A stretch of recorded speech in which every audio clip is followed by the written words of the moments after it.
Hamas एक terror organisation है, फिर वो लोग सपोर्ट कर रहे हैं, इंडियंस की बात कर रहा हूं, they are supporting Hamas, saying that कि भाई कोई ना, ये लोग हिफाजत करते हैं पैलेस्टीनियंस की। इसलिए कल आप बोलेंगे कि जो लश्कर तैयबा है वो पाकिस्तानियों की हिफाजत करती है। This is the kind of logic that is being thrown about. छोड़िए पॉलिटिक्स, छोड़िए हमास, छोड़िए इजराइल, छोड़िए मिडिल ईस्ट की पॉलिसी और इंडिया की फॉरेन पॉलिसी।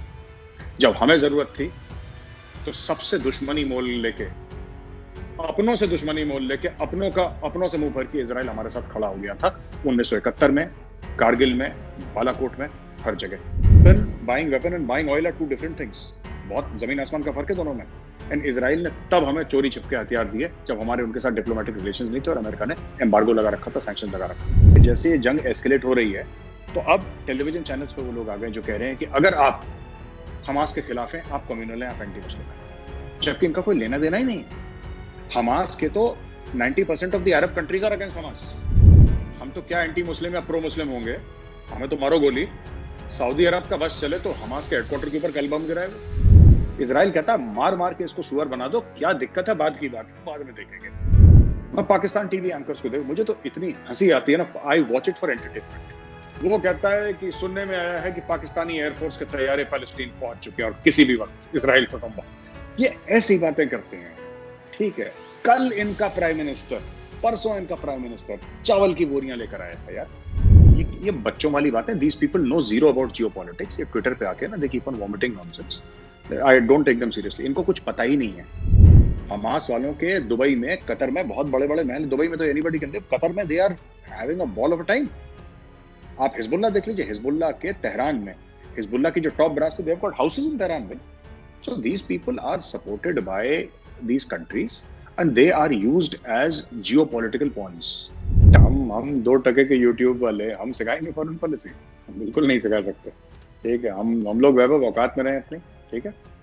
और हम किसी को भैया कुछ नहीं सिखा रहे। All we are saying is that देख लो यार, जो नेशनल इंटरेस्ट में वो करना चाहिए, बाकी पीपल नो बेटर। जय हिंद दोस्तों, आप देख रहे हैं डिफेंसिव ऑफेंस और मैं हूं वैभव। आज हमारे साथ है मेजर गौरव आर्या और हम बात करेंगे आज इजराइल के बारे में, लेकिन उसका थोड़ा एक दूसरे जाविये पे हम बात करेंगे कि जो पूरा का पूरा जो ये मसला चल रहा है उसमें जो इंडिया ने जो स्टैंड लिया है, वो गवर्नमेंट का स्टैंड, चाहे वो यूनाइटेड नेशंस की सिक्योरिटी काउंसिल में हो या डिप्लोमेटिक लेवल पे हो, उससे मेजर साहब कितना एग्री करते हैं या उससे मेरा क्या ओपिनियन है, या इंडिया ने जो पॉलिसी अपनाई है, ये जो पुरानी पॉलिसी है, ये क्या अब इसको बदलने की जरूरत है। So welcome sir. Thank you very much, thank you for inviting me. Sir first question is कि sir how much do you agree जो इंडिया का जो स्टांस है, आप उससे कितना सहमत हैं, और अगर सहमत नहीं है तो क्यों नहीं सहमत है? देखिए वैभव, ये जो इंडिया का स्टांस है उसकी एक हिस्ट्री है, और हिस्ट्री ये है कि we have been traditionally align to Palestine. इसमें कोई ढकी छुपी बात नहीं। और इजराइल को भी हमने बहुत लेट एक्नॉलेज करा और अपना एम्बेसी बहुत लेट खोला वहां पे। तो इसका एक हिस्टोरिकल कॉन्टेक्स्ट है कि इंडिया शुरू से ही एक प्रो पैलेस्टीन पॉलिसी थी। उसके दो वजूहात हैं वैभव कि ऐसा क्यों था।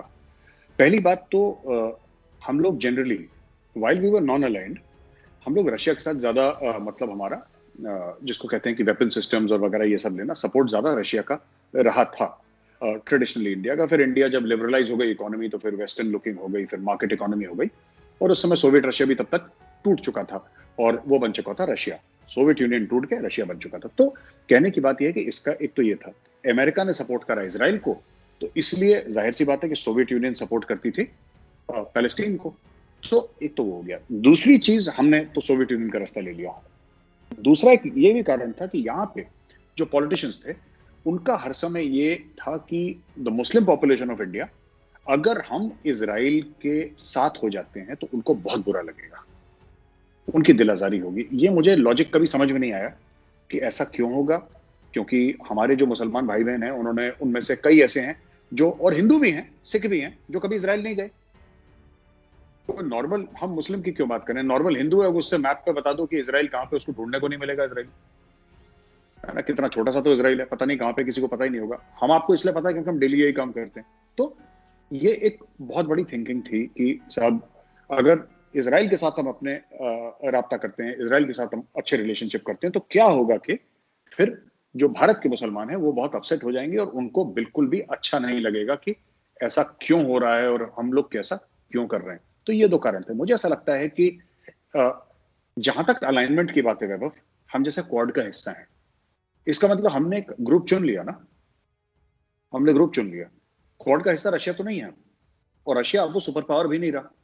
रशिया के पास फॉरेन एक्सचेंज की भी बहुत कमी है। रशिया का डिफेंस बजट इंडिया से कम है। रशिया बस पुराने जो, वो नहीं कहते थे राजे महाराजा जो पुरानी अपनी जमीनें बेच बेच के काम, तो उनके पास पुराने वेपन्स पड़े हुए हैं, रशिया उसी को मैन्युफैक्चर करता रहता है, वो बेचता रहता है। ऐसी कोई उनकी खास ऐसी कोई इकोनॉमी, अगर आप वेपन सिस्टम्स की हटा दें तो रशिया का ऐसा नहीं है कि कोई बहुत ज्यादा रशिया तीर मार रहा हो।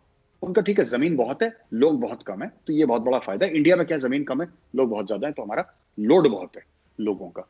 तो मुझे ऐसा लगता है कि अभी it's now time to maybe revisit the policy. मैं ये नहीं कहूंगा कि सरकार की पॉलिसी बिल्कुल गलत है, लेकिन I think it's time to revisit the policy. क्यों? पहली वजह यह है कि इजराइल हर समय भारत का दोस्त रहा है, ठीक है, चाहे कश्मीर का मामला हो, चाहे भारत का वोट हो, किसी भी मामले में यूनाइटेड नेशंस में, या किसी भी मुल्क से पूछें कि भाई, और इजराइल से पूछें कि भाई भारत को permanent member of the security council होना चाहिए कि नहीं, इजराइल का आंख बंद करके, जिसको हिंदी में कहते हैं ना अंधा सपोर्ट है इजराइल का, जिसको हम लोग जिस तरीके यूपी में बोलते हैं ना अंधा सपोर्ट है, अंधा। इजराइल कभी नहीं पूछता। इजराइल कहता भारत है तो ठप्पा लगाओ, मोहर लगाओ, आगे बढ़ो। इजराइल का ये। दूसरी चीज, बहुत कम लोगों को पता है कि 1971 वॉर में इजराइल ने हमारी मदद करी थी। ये एक बड़ी बात है जो हमें याद करनी चाहिए। कारगिल में जो लेजर गाइडेड बॉम्ब्स थे, जो हमने ये टाइगर हिल और इन सब की ना, मस्को घाटी, जहां पे भी जो भी दीगर जो हिल टॉप्स थे या माउंटेन टॉप्स थे जहां पे हमने बॉम्बिंग करी थी, आई डोंट नो मस्को में हुई थी कि नहीं, लेकिन टाइगर हिल पे डेफिनेटली बॉम्बिंग हुई थी, या और भी जगह हुई थी जो स्ट्रेटेजिक बॉम्बिंग्स हुई थी, वो लेजर गाइडेड पूरी टेक्नोलॉजी इजराइल की थी, काफी हद तक बॉम्ब्स इसमें। तीसरी चीज, जो बालाकोट की बॉम्बिंग हुई थी, स्पाइस 2000 जो बॉम्ब्स यूज करे थे वैभव, those bombs were Israeli. And those are Israeli weapon systems which we've used, जो जैश ए मोहम्मद के खिलाफ हमने बॉम्बिंग करी थी बालाकोट में। तो कहने की बात यह है कि इजराइल ने हर समय भारत का ब्लाइंड सपोर्ट करा है, लेकिन जब हमारी बारी आती है सपोर्ट करने की, तो we want to always give a mature response. एक तो हम लोगों को इवन एज अ कंट्री, मैं सरकार की बात नहीं करूंगा, आम लोगों की बात करूं, हमारे यहाँ मैच्योरिटी का बहुत कीड़ा है, बहुत बड़ा कीड़ा है हमारे यहाँ। बहुत माना जाता है कि किसी ने आपको 4 थप्पड़ मारे और आपने उसको जवाब नहीं दिया, तो आप देखिए कितना मैच्योर आदमी है। मुझे नहीं लगता है मैच्योरिटी है, मुझे नहीं लगता है मैच्योरिटी है। आपको साइड कभी ना कभी लेनी पड़ेगी, आपको कभी ना कभी सामने आना पड़ेगा। फेंस सिटिंग बहुत ज्यादा होगी। दूसरी चीज, आप बाकी चीज छोड़ दीजिए ना, आप कश्मीर के मामले में मैं ये जानना चाहता हूं कि पैलेस्टीन कहां खड़ा है, पैलेस्टीन का ऑफिशियल स्टैंड क्या है। नॉट दैट कि हमें कुछ फर्क पड़ता है कि पैलेस्टीन का स्टैंड क्या होगा, ठीक है, पूरा पाव भर का पैलेस्टीन 250 ग्राम का, लेकिन हम फिर भी जानना चाहते हैं कि पैलेस्टीन का स्टैंड क्या है। तो इंडिया में एक अजीब सी एक अभी एक कैफियत सी हो रही है, अजीब सा एक लोगों के बीच में है कि वी स्टैंड विद पैलेस्टीन। अरे even India stand with Palestine, even the Israeli stand with Palestine. लड़ाई तो इजराइल और पैलेस्टीन के बीच में है ही नहीं, लड़ाई